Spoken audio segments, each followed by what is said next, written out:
Hello, my name is Bibi and I'm a certified yoga teacher. Today I'm representing Vancouver Iyengar Association. And I hope you will feel inspired to start or continue yoga practice by meeting and learning from our teachers and dedicated practitioners. So every month we will post a new interview and we invite you for a dialogue. Today, I have invited a long-time student, Anita Webster, to join us. Anita has been practicing yoga since 1997. She recently stepped away from her career in writing and public relations. She is enjoying time for more yoga, reading books, and an engrossing volunteer project. Hello, and thank you for joining me today. Hi, Bibi. Thank you very much for inviting me. Let's right away jump into the questions. So if we start from the very beginning, how did you come across yoga for the first time? Let's see. It was, as you said, last century, 1997. In my neighborhood, I was looking for a class to go to for exercise, and I found a community center not far from where I lived. Louis Etling was teaching yoga there, and I signed up. Right away, I found I really enjoyed it. I enjoyed the movement. I enjoyed Louis' teaching. I enjoyed the precision of the class. It was a lot of fun, actually. So I just kept doing it. And there are people from that class that I'm still in touch with. So it really was a great experience, a great start to my yoga career. That's interesting. So you found friends there from just joining the yoga studio, right? And going to the yoga classes. Yeah, and then I just stuck with Louis. Louis moved to eventually from the community center to set up her own studio on Cook Street, the original yoga space. And many of us came along with her, and many of us are still with Louis. So yeah, it was a great beginning. Yes, Louis, I think, is one of my mentors as well. So can you tell me what kept you really engaged with yoga for such a long time? Because I see so many friends of mine and some of my students, they do commit maybe to one term, like 10 weeks courses maybe for to be very consistent with the yoga practice, joining for maybe once a week, but really for a long time. I mean, years of practice, right? Almost 25 years in my case. Absolutely. Yeah, I think it was the practice itself. As I said, I enjoyed the way it made me feel. I enjoyed the movement. The more I got interested and involved in yoga, the more I was doing. I was starting to take workshops, some really wonderful workshops, Gabriella, going to Haida Gwaii, just all the things you learn and you get more excited about it and more interested in it. Then I would be able to help with assessments. So getting to understand, be a student when the people like you are getting tested and assessed. And so I was able to do things like that. I was invited to be on the board of the Vancouver Iyengar Association for a few years. So I was involved in that way. And I found with Iyengar yoga in particular, when we travel, my husband and I used to travel, I could go to other places and find an Iyengar class and know exactly what I would be getting, know that I would be safe and know what to expect, and that I would have a great class. So there were all these different elements coming together that just kept me so engaged and continue to keep me so engaged. Mm-hmm, mm-hmm. Yeah, I hear you. I think I already mentioned, like sometimes I explain it to my friends from in the business environment. I explain them what I found so fascinating with, especially with Iyengar yoga, because I am myself being a nomad and traveling around the world. I know it doesn't matter whether I'm walking Iyengar yoga studio in Paris, London, Moscow, Singapore, Tokyo, or Vancouver. I am expecting a certain certain, like it's a golden standard, right? So that you have certain expectations in terms of the level of the class, how the class will run, even the props, even the setup for the studio, right? So yeah. It so will be a fun different language. to see that and to go into a studio and there's the ropes and there are those blocks and there and I have to say here I have an enormous respect for Iyengar yoga teachers and the work they put in and the dedication and the study and the years and years of really tough application to become a teacher in our tradition. I'm so appreciative of that because as I said, I always know I'll be safe in a class. I know that the teacher will have given a lot of consideration to the sequencing and the different poses and where we are in the syllabus and so many things that you study and learn and know and impart to us all the time. And it's just it's lovely, it's reassuring, and I just feel always I'm in very, very good hands. So my hats off to all the teachers, the teacher trainees, everybody who gets involved in what you do, Bibiko. Yeah, and it's a lifelong journey, as I realize. To be teacher at the same time, I was told and always reminded by mentors, including Louis, that the best teacher is a student. So what I mean is that I always need to stay humble and to learn from my students, because only through teaching I can see, that you can achieve certain level of, complication in the pose or sophistication in the pose, but still, what are the limits where you want to push your students a little bit so they are more mindful on the mat, but at the same time they don't hurt themselves. So yeah, there's quite a lot of, I would say, cognitive multitasking going on in teachers' mind that probably not everyone appreciate. Not evident. No. Multitasking we have to do, and in addition to planning the class, but also during the class. Right. So, yeah. Well, and thank you for inviting me on this series, because I know you've always, up until now, been interviewing teachers, and I really appreciate that you're expanding it out and inviting people like me who is a student. And as you're saying, the role of the student remains important, even as you're saying, to once you're a teacher, you're still a student. And I've often heard my teachers say that. It's a lovely a lovely balance, a lovely way to see things. So yeah, definitely. Well, I'm always fascinated to hear every person's journey.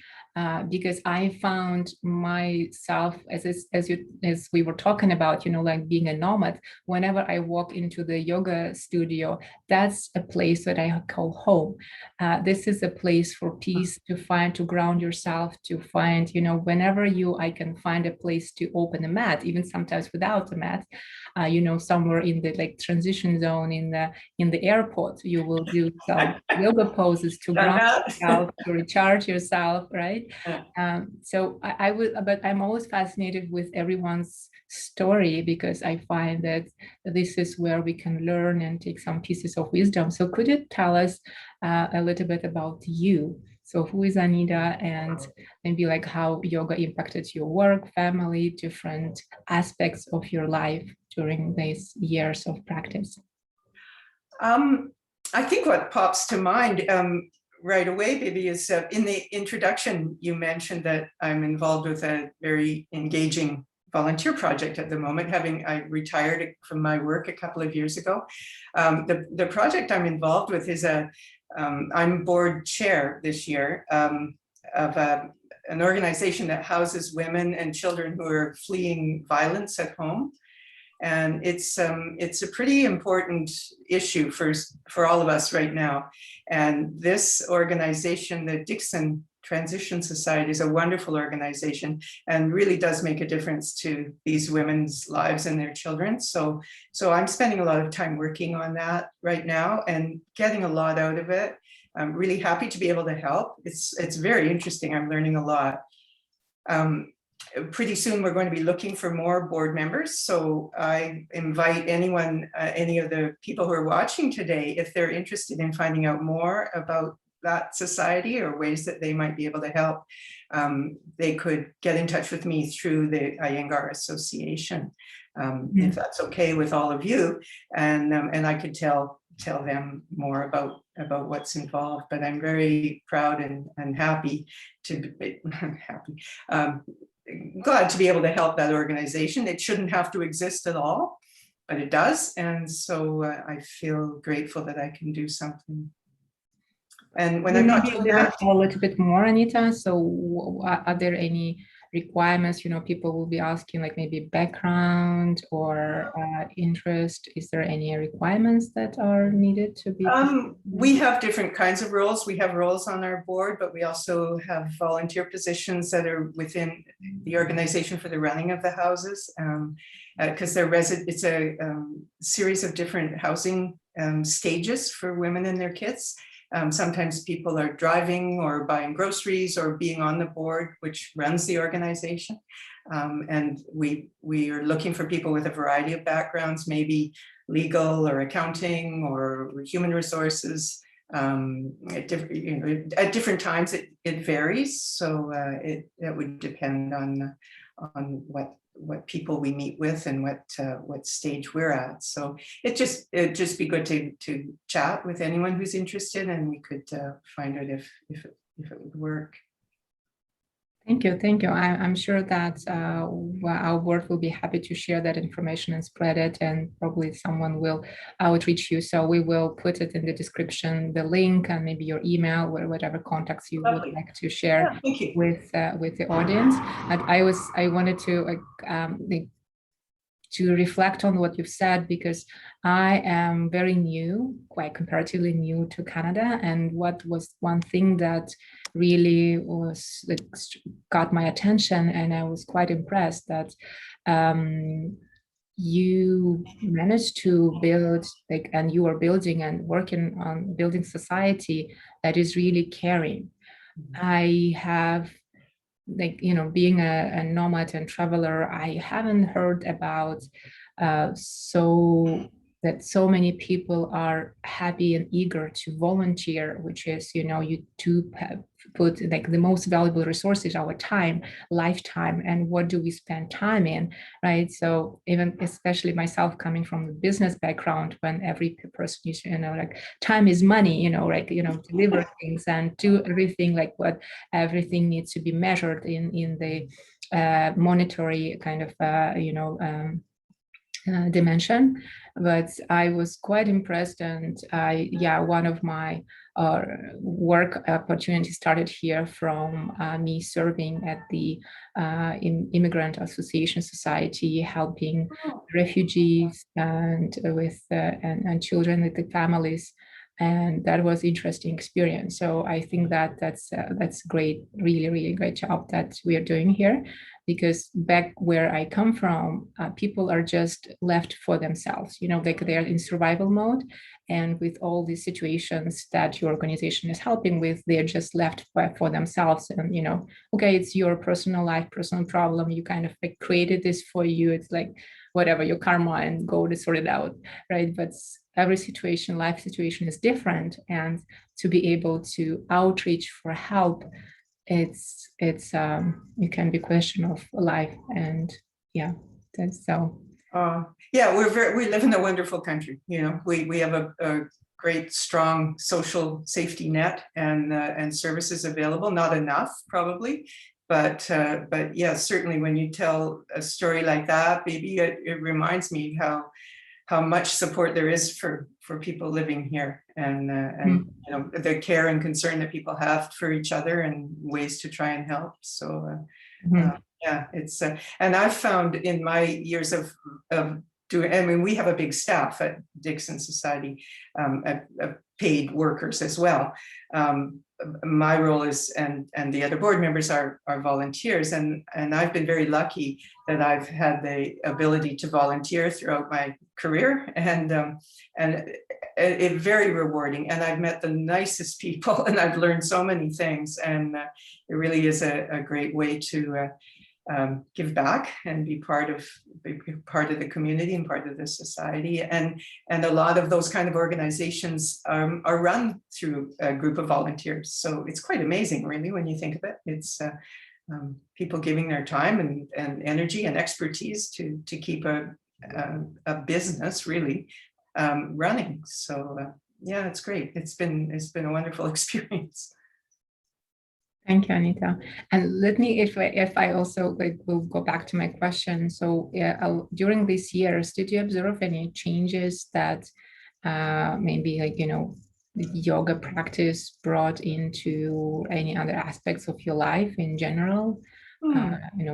Work-wise, family, your energy level, maybe like just life philosophy or Well, it was always there. I just would sign up for a term and then come toward the end of it and think, yeah, I'll sign up again. And that just keeps going and going. So I always had in my mind and in my life and in my activities, there was yoga. And I do other sports as well. My husband and I cycle and we ski, and I've started swimming. So it's, I'm not just doing it as an exercise thing. I think I keep it in there as a connection to myself. And as I said before, I've met lots of people through it. Yeah, or if there's a specific issue that I have, like I know if my back's hurting or something's gone awry, I by now have figured out and have been taught all the different things I can do to address that using yoga. So yoga has been there for me. And sometimes I think instead of using yoga to get me ready to do other sports, I can use my other sports to get me ready to be better at yoga. So it's just been such a constant for so long. It's so like so many things are interconnected in our life, right? And sometimes I hear you, and I remembered about recently I came across one term which is called BQ. We all talk about, we know what is IQ is, right? Like we were used to be measured by IQ, but then now it become most popular as we talk about EQ, emotional intelligence. Oh, emotional, sure. Right. But now what I heard recently that there is also BQ, body intelligence.